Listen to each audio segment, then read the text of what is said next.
안녕하세요. 통일코리아 지도자의 문경주입니다.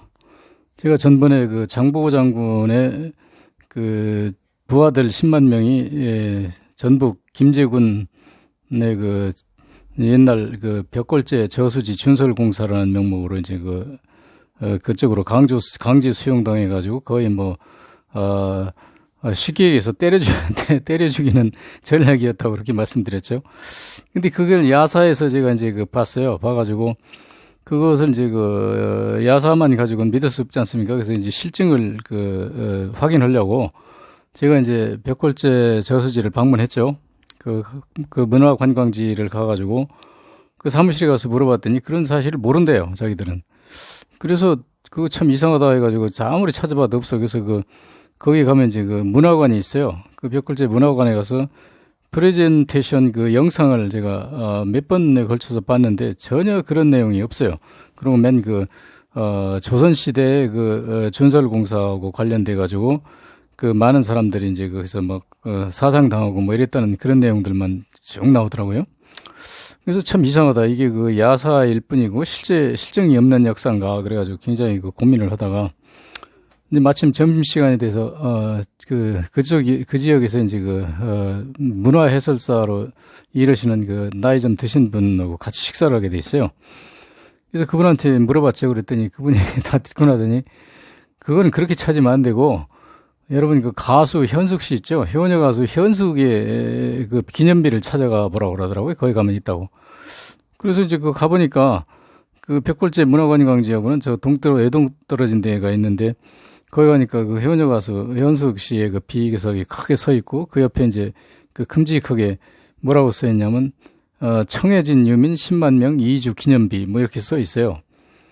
그걸 보고 이제 이거구나 하는 건 저는 찾았죠. 그렇지만 그게 사실 역사가 엉터리인 게 뭐냐면 다른 사람들은 그거 봐도 몰라요. 청해진 유민 10만 명 이주 기념비 이러면 그게 정보고 부한지 뭔지 어떻게 알아요? 청해진 사람들이 10만 명 이사 왔나 보다 이렇게 생각할 거 아닙니까? 그래서 이제, 벽골제 문화관광지의 프레젠테이션 한 그것이 어떤 틀림없이 이제 무슨 유명한 교수가, 정부의 위탁받아가지고 그걸 이제 했겠죠. 그래서 우리나라 교수들이 엉터리인 게 뭐냐면 사실은 학문을 열심히 정말 저처럼 따라다니면서 이렇게 조사하고 이게 사실인가 아닌가를 확인하려고 하는 사람들도 있는 반면에 대부분 사람들은 그냥 본래 이제 논문 잘 쓰고 그런 사람들은 현지 갈 것도 없어요. 대충 써가지고 논문 통과해서 이제 박사학위 받으면 박사 행세하죠. 근데 이런 사람들이 대부분 어떤 짓을 하냐면 그런 벽골제 유물에 대해서 문화 해설하는데 그런 프로젝트를 맡으면 최소한 몇천 몇억 대 위탁 사업이겠죠. 그래가지고 그걸 하는 사람이 제대로 역사 고증해서 제대로 하는 사람이 하면 좋은데 대부분 그런 위탁 사업 받으면 거기서 돈 떼먹고 공무원한테 뇌물 주고 이따위 짓하는 사람들이 대부분이거든요. 그러니까 꼭 벽골제 한 사람이 그런 사람이라고는 제가 단정적으로 말씀드릴 수는 없고 하여튼 거기 하면 상당히 중요한 부분이 이제 장보고 장군의 부하 10만 명을 거기 가서 학살하려고 했다고는 그런 중요한 역사적 사실이 있는데 불구하고 그것을 거기다 설명하지 않았다고 하는 것은 상당히 제가 보기에는 영 못마땅한 거죠. 그래서 저는 사실은 우리나라 역사 교과서 이런 거 안 믿어요. 교과서에 나와 있고 유명한 역사라고 떠들어다니는 거 보면 거의 다 거짓말이에요. 대부분 거짓말이 많아요. 그래서 저는 실제로 그 지역을 답사하고 제 나름대로 돈 써가면서 상당히 많이 고증을 해요. 그래서 이순신 장군 전적지도 제가 전적지를 거의 다 현지 답사하고 사실 여부를 이제 역사적 사실에 비춰서 유추하고 이제 판단하고 그 지역에 무슨 전설 같은 걸 또 인용하고 이렇게 이제 해서 이제 조사를 하는데 이러는데 개인 돈 많이 써요. 쓰는데 많이 쓴다고 할 수는 없고 한 달에 한 200만 원 쓰는 것 같아요. 근데 사실은 시골에서 경로당에 가서 고수도 치고 술 마시는 분들도 그 이상 쓸 거래요. 근데 저는 그렇게 쓰는 것보다는 이 역사 현실을 바로 세우는 이런 제 어떤 집념을 펴는 게 굉장히 중요하다고 생각을 해서 아깝지 않게 제 돈을 쓰고 있는데, 이거 관련해서 제가 첨언해서 말씀드린다면, 여러분이 뭐 혹시 저 같은 친구가 뭐 여러분 지역에 와서 좀 한번 뭐 얘기했으면 좀 들어보고 싶다 하는 분이 계시면 서슴없이 저한테 말씀하세요. 저는 여러분들한테 뭐 내가 말품팔이 해서 먹고 살 사람이 아니기 때문에 여러분 앞에 뭐 강의료 얼마 주시오 뭐 이런 얘기 안 할 테니까 내 돈 들여서 내가 다 가서 여러분한테 여러분이 궁금해하는 거 질문하는 거 있으면 제가 그 아는 데까지 이제 말씀드릴 그런 용의가 있으니까 그런 기회가 있으면 그렇게 해주시면 되겠고요. 그래서 하여튼 이제 장보고 장군의 부하가 흥덕대왕으로부터 1만 명을 모병권을 얻었다고 그랬잖아요. 이 모병권을 얻어가지고 이 양반이 철저하게 이제 전라도, 경상도, 충청도 이 해안에 사는 사람들을 중심으로 해가지고 배 타고 이제 바다에 다니면서 뭐 낚시를 한다든지 뭐 그물을 친다든지 그 배를 몰 수 있는 사람들을 중점적으로 이제 그 용감한 사람들을 모았어요. 근데 본래 이 경상도, 전라도, 충청도 이 해안가에 사는 사람들은요, 본래 용감해요. 이 사람들은 거의 일당 한 10명씩은 하는 사람들이에요. 왜 그러냐면 제가 먼저 말씀드렸잖아요. 그 시원찮은 사람들은 다 잡혀가가지고 저쪽에 노예로 다 팔려가고 여기 그 살아남은 사람들은 그 외국하고 싸워서 이기는 것보다는 도망을 잘 가는 것도 하나의 방법이에요. 36개도 하나의 전법 아닙니까? 그러니까 도망을 가든 안 잡히든 하든 눈치가 빠르고 전쟁이라고 하는 것은 여러 가지 그 사람 특성이 종합돼가지고 승자가 되는 거거든요. 뭐 싸움만 더 무턱대고 나가서 사는 것도 아니고 필요하면 도망도 가고 뭐 계략도 쓰고 이런 거를 이제 잘해야 이제 그 승자가 될 수 있는 것이죠. 그래서 그런 의미에서 해안가에 있는 사람들은 상당히 용감하기 때문에 장보고는 흥덕대왕이 뭐 육군 병력을 준다고 해도 그런 거 갖다가 그러니까 골치 썩을 거니까 아예 싫다고 그러고 여기서 이제 그 해안가에서 모병했다고 저는 보고 있고 또 그렇게 실제로 그럴 거라고 생각을 해요. 그래서 이제 그 장보고 부하들이 굉장히 용감해가지고 이제 벽골제에서 대부분 탈영해가지고 반신라계 사람들, 반신라계라고 하는 것은 제가 얘기한 해안에 있는 호족들이 반신라계가 아니고 그 신라라는 국가니까 썩어도 준치니까 국가는 국가대로 인정하고 그 눈치 봐가면서 이제 뭐 뇌물도 주고 이렇게 해가지고 해안가에서 이제 장사를 하는 거죠. 장사하려면 옛날에는 필수적으로 군사를 거느려야 돼요. 왜냐하면 해적들이 하도 많기 때문에 군사 거느리지 않으면 뭐 물건 장뜩 사놓고 해적한테 다 뺏기면 아무 소용 없잖아요. 그러니까 해적을 제압할 수 있는 정도의 군사를 가져야 돼요. 그래서 그 사람들이 신라에서는 도적대들이라고도 하고 뭐 그렇게 하는데 실제로는 그 사람들이 반신라계에 가까운 사람들이거든요. 그래서 그 사람들 밑에 가가지고 이제 전부 부하가 되는 것이죠. 근데 그게 뭐 바닷가만 있는 게 아니라 육지도 그런 사람들이 많이 있어요. 예를 들어 광주에 가면 지원동이라고 있는데 저는 지원동에서 오래 살질 않았기 때문에 지원동의 그 유래를 제가 정확히 모르는데 저는 유추해서 이제 해석하건데 견훤이 여기서 세력을 형성하는 데 있어서 마로산성의 순천 마로산성의 박영규하고 지원이라는 광주 호족 지원이라는 사람하고 힘을 합해가지고 이제 후백제를 건설하려고 했던 사람이 이제 견훤이거든요. 그래서 지원동이 지원이라는 사람의 유적하고 관련이 있을 것이다 이렇게 유추만 하지 그건 내가 뭐 별로 관심 없으니까 지원이라는 사람이 그렇게 뭐 절대적인 사람도 아니고 그래서 그건 내가 조사해보진 않았는데 틀림없이 그럴 것이다 이제 그렇게 유추하는 거고 여기 광주에만 지원 있는 게 아니라 소위 경기도 여충지라고 할 수 있는 경기도 안성시 죽주산성이라고 있거든요. 거기 옛날에 이제 기원이라는 사람이 또 있어요.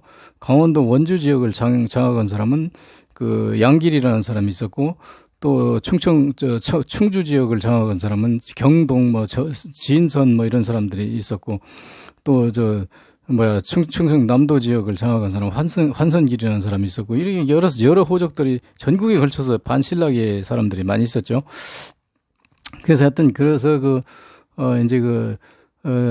서기 828년부터 장보고가 이제 청해진을 설치해가지고 843년에서 6년 사이에 이제 암살당한 걸로 그렇게 전해지지 않습니까?